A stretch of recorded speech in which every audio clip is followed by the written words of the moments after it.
I knew something was off the moment Rachel rolled her suitcase over the threshold like she was floating. Work trips used to tire her out. This time, she came back glowing, energized, telling stories about dinners with clients, rooftop views, and a keynote that changed the way she thought about leadership. She hugged me with both arms and kissed my cheek, then darted to the kitchen to check the basil plant she'd left on the windowsill, like she needed a reason to be anywhere but directly under my eyes. We lived in a 2-bedroom starter home that backed up to a small park with a baseball diamond and a walking path where retirees power walked at sunrise. Our life had a nice American rhythm. Kroger runs on Saturdays, church with my parents when we felt guilty, burgers on the grill every other Sunday. Rachel had climbed fast at her company, a regional operations role that came with new responsibility and regular travel. I bragged about her to friends. She loved that. I loved that I got to brag. Her trip was to Denver. 8 days. She left with 2 carry-ons and a promise to FaceTime each night. We talked the first 2 evenings. After that, she texted that sessions ran late and the hotel Wi-Fi was like dial-up. I believed her because I preferred believing her to the alternative. 2 weeks after she got home, she told me she had news. Her hands were shaking, just a little. "You might want to sit," she said, and my heart did that dumb thing where it leaps before it looks. "I'm pregnant." My mouth smiled. My brain did math. We hadn't been together since the weekend before she left. It wasn't impossible, but it wasn't probable. The numbers traced a shape I didn't want to recognize. I hugged her and said the words any decent husband says. "Wow, okay. That's amazing." She cried into my shoulder, little shivers that felt almost like relief. Relief from what, exactly, I couldn't name. That night, after she fell into a deep sleep, I lay awake listening to the fan tick, tick, tick. I swore I wouldn't go looking for answers in places that twist people into versions they don't want to be. I swore, and then I reached for my phone anyway. I checked her Instagram. Nothing much. A skyline, a conference badge, a coffee cup with foam art. In the likes and comments, a name kept surfacing. Eric Turner.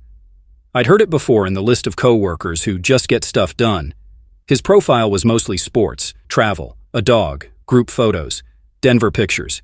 In one, Rachel stood 2 people away, not touching him, but angled toward him in that subtle way bodies lean when minds already have. I set the phone face down and stared at the ceiling until sunrise pulled a pale stripe across it. The next morning, I said nothing. I made pancakes like always. She said she felt queasy and nibbled half a slice of toast. We traded logistics, doctor referrals, insurance, when to tell our parents. She used the phrase due date window, and I felt a small, private earthquake open under my chair. I started writing dates on a legal pad at work. Not accusations, just dates. Her Lyft receipt the night before she said she left. A hotel charge on her card one day after she said she returned. My bank alert from a restaurant in Lodo at 11:48 p.m., the same night she'd texted, "Going to bed early. Big morning tomorrow." I could explain any one thing. I couldn't explain the pattern. I didn't confront her. Not because I'm timid, because I wanted facts without spin. I asked for the OB's number under the banner of being involved. I scheduled the first appointment together. She said she'd already set one to confirm, and I said, "Great, I'll come." She said, "It's just blood work," like that made my presence unnecessary. So I did something I'm not proud of. I ghosted my own wife. Not instantly, not cruelly. I withdrew the way tide slips back from a shore. Fewer texts, short answers. I slept in the guest room 2 nights in a row, blaming her nausea and my snoring. I worked late when I didn't have to. I said, "We'll talk this weekend and then let Saturday fill with errands I invented." Ghosting isn't silence, it's subtraction. You remove little pieces of yourself until the other person realizes they're eating alone at a table set for 2. She noticed. "Are you mad at me?" she asked on a Tuesday, standing in the doorway to my makeshift office with a throw blanket around her shoulders. "I'm tired," I said. "Big project, quarter end." She nodded. "You're still excited, right?" "We'll do what's right," I said, careful. "We'll do what's true." I watched the words land. Her eyes searched my face like a TSA scanner that can tell the difference between a laptop and a brick wrapped in duct tape. "What does that mean?" "It means we'll handle whatever comes," I said. and felt my own voice harden into something I didn't recognize. That weekend, while she was at a prenatal yoga class she'd found in a neighborhood Facebook group, I drove to the park that ran behind our house and sat in the bleachers watching a Little League team try to turn a double play. Parents cheered with that bright, supportive energy that makes America feel like a small town, even in a big one.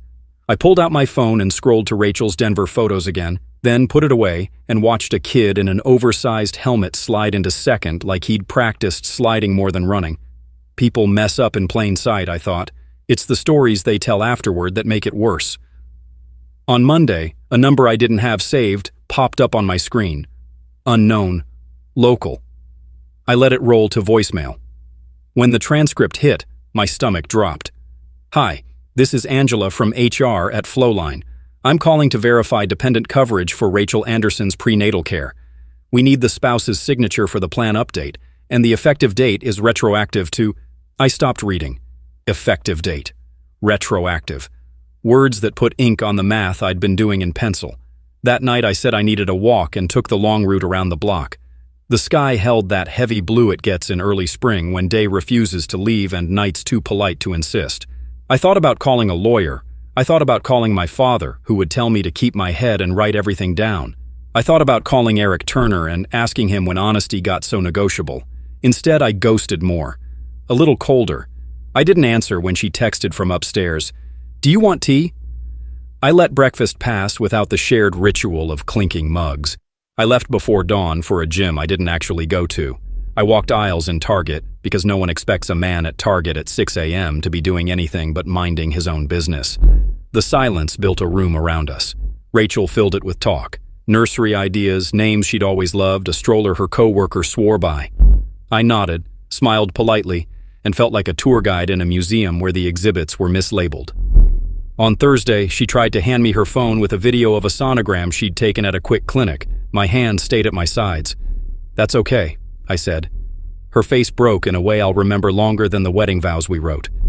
"Why are you being like this? Because the dates don't match. Because my bones know when they're being lied to. Because if I open this one more inch, I won't be able to close it again." "Work," I said. "I'm just overloaded." She whispered, "I'm alone in this," and I almost folded because I have never wanted to be cruel. But kindness without truth is just a warmer kind of lie. The ghosting worked too well. She started asking fewer questions. She made her own lists. She stopped looping me into calendar invites. A part of me hoped she'd confess if I gave her enough empty space to hear herself. Another part prepared for a different outcome entirely. Two things happened the following week. First, a padded envelope arrived from a clinic across town, forms for prenatal screening with my name on. The signature line. The cover letter listed a date of conception estimate based on their intake. It flared at me like a hazard sign on a dark road. I set it on the counter where mail goes to be sorted and didn't touch it for an hour.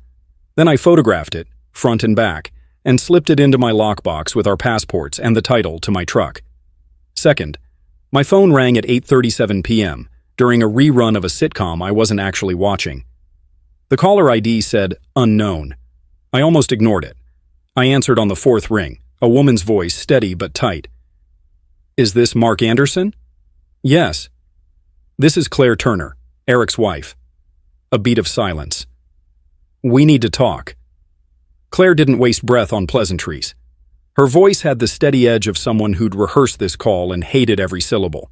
She said she'd found a hotel receipt while looking for a warranty in their desk, then texts on a synced tablet that Eric had forgotten to sign out of. Travel dates matched the Denver conference. There were emojis, times, little jokes that made ordinary sentences feel heavier than they should. "I'm not calling to fight," she said. "I'm calling because I need the truth to stop moving." I stepped onto the back porch so Rachel wouldn't hear. The park lamps threw long ovals on the grass. Somewhere, a dog barked twice and gave up. "I'm listening," I said.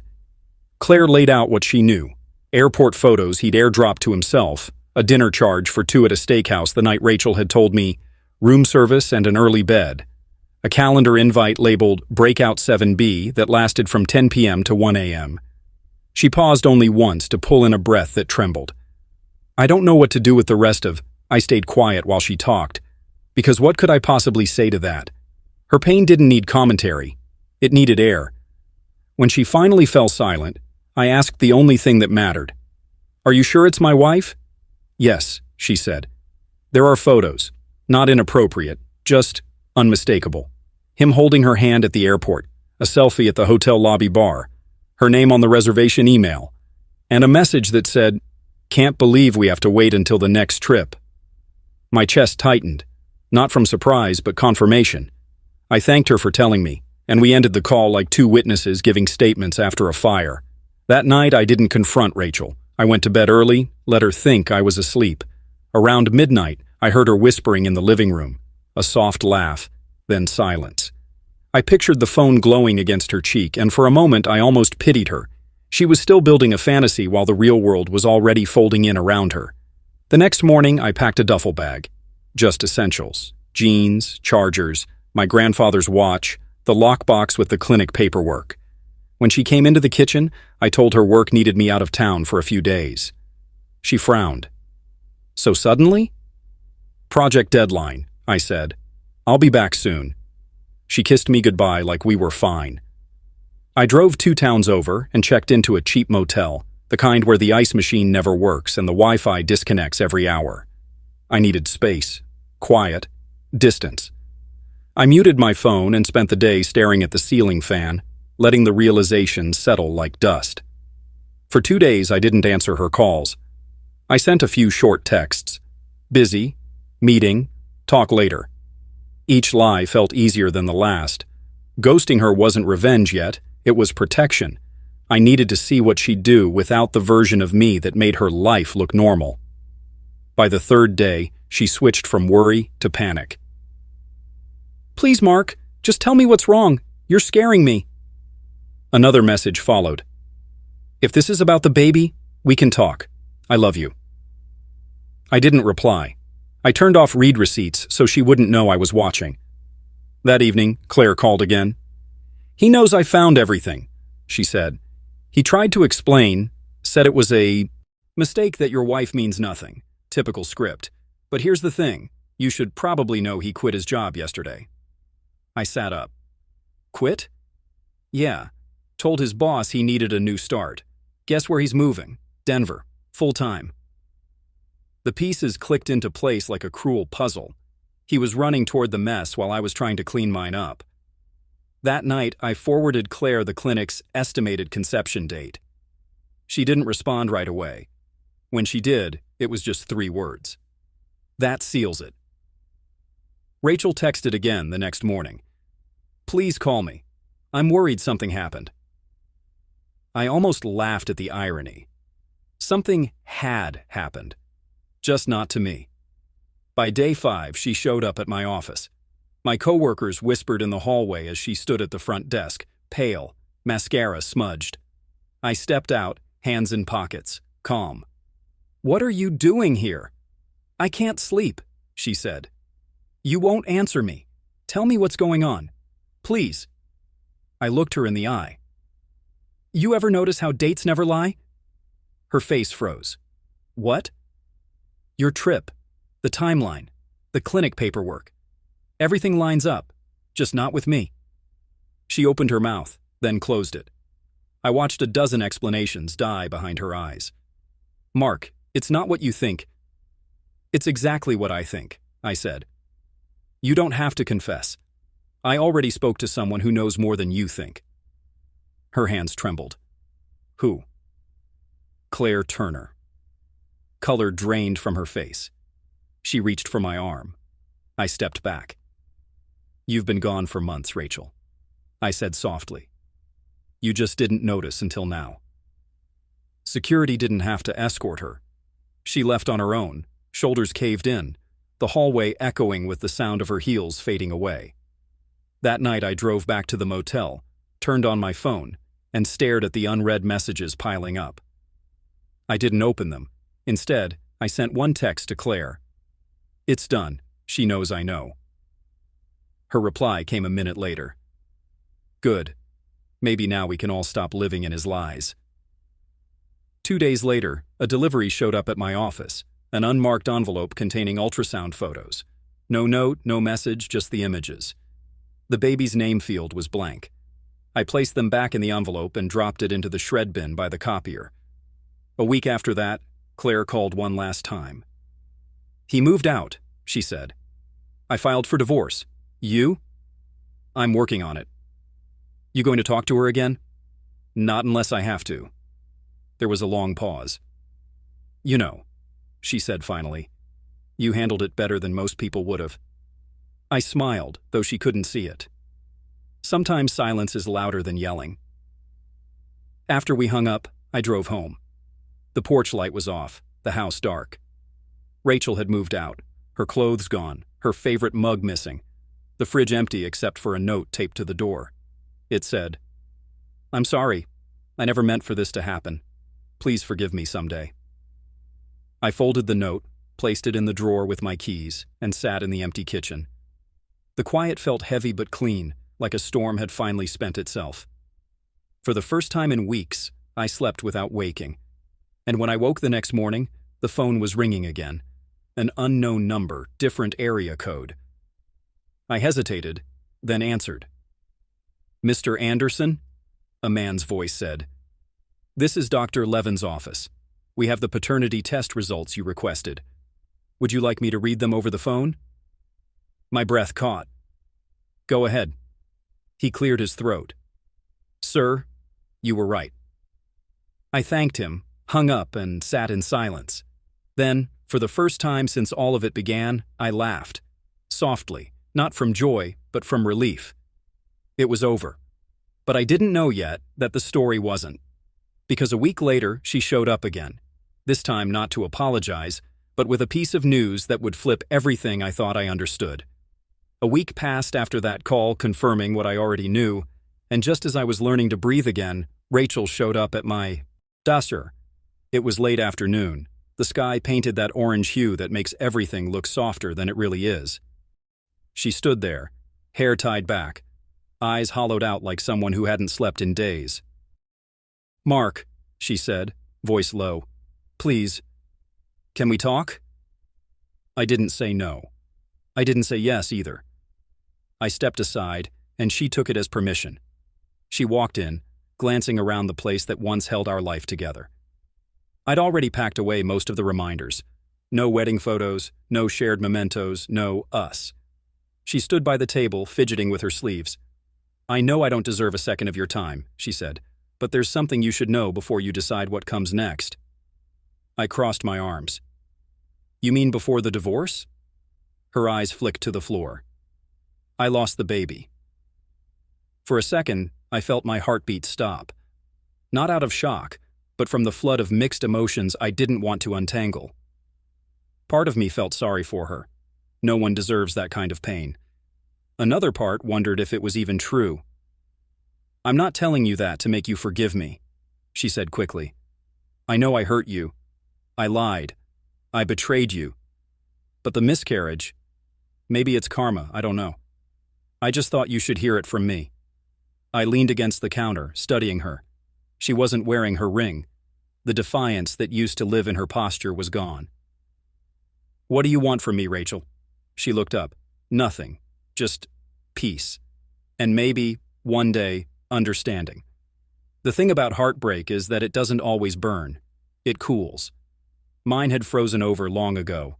I'd already given her silence, distance, and proof. There was nothing left to give. "I hope you find what you're looking for," I said, keeping my tone steady. Tears welled in her eyes, but she nodded. "Goodbye, Mark." She left quietly, closing the door as softly as she once whispered goodnight. I stood there for a long time staring at that door, realizing that was the last time she'd ever cross it. Weeks passed. Life resumed its slow, steady rhythm. I returned to work, picked up jogging again, learned to enjoy my own company. Sometimes, on quiet evenings, I'd think about what might have been if honesty had lived in our house instead of secrets. But I never lingered too long. Peace doesn't like to share space with old ghosts. Then one morning, an envelope arrived in the mail. No return address, just my name in her handwriting. Inside was a letter and a single photo. Rachel sitting on a park bench, smiling faintly, a soft beam of sunlight cutting across her face. The letter read, I wanted to thank you for not destroying me when you could have. You were kind, even when I wasn't. I'm starting over somewhere new. I hope you do too. You deserve someone who never makes you doubt. No excuses. No pleas. Just a quiet acknowledgement of the wreckage we both had to walk away from. I folded the letter, slipped it into my drawer, and let out a long breath. For the first time, it didn't hurt. It just felt finished. That weekend, I met some friends for a barbecue. Someone brought their new puppy. Someone else passed around their baby for everyone to hold. I laughed, really laughed, without that bitter aftertaste. When the sun dipped low and the music softened, I realized something simple but powerful. The best revenge isn't proving them wrong. It's being fine without them. Later that night, I took Scout for a walk around the park behind my house, the same one where I'd once sat and wondered how everything had gone wrong. The air was cool, the stars steady. Scout ran ahead, chasing fireflies like he used to when Rachel and I would walk together. Only this time, the silence wasn't heavy. It was peaceful. I stopped at the bench, the same one I'd sat on months before, and smiled to myself. Life had come full circle. I'd lost the woman I thought I'd build forever with, but I'd found something far rarer: clarity, peace, and a future untouched by lies. Sometimes people ask me how I managed to move on so calmly after everything. I just tell them the truth. When you finally stop chasing answers from people who only give you pain, life starts giving you peace instead. And with that, I watched the fireflies drift through the dark, knowing that some endings are really just better beginnings in disguise.